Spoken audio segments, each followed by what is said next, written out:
Vir die kategorie kontemporêre lied van die jaar, kyk ons na daardie liedere wat nie net die tradisionele grense van die musiek oorskry het nie, maar wat ook 'n vars aanslag bring tot die musiekbedryf vandag. En die genomineerdes vir kontemporêre lied van die jaar is Jodelied van Franco van Zyl. Hey, Shirley. Val vir jou, Marley Smit. 'n onderwyser se hart, Lida Venter.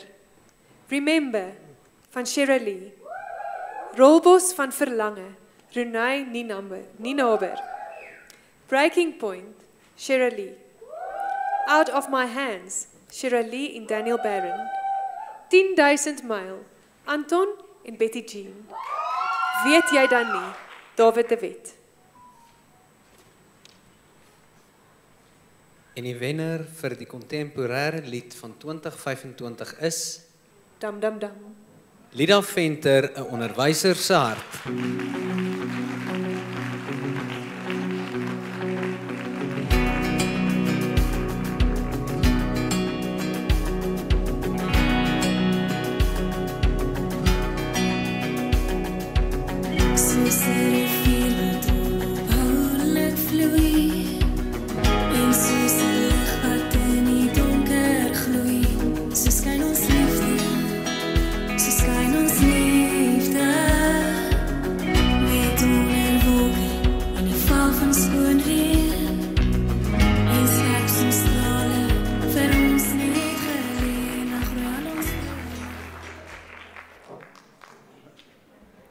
Ons kyk na die 6de musiekvideo Stroom van Elsje.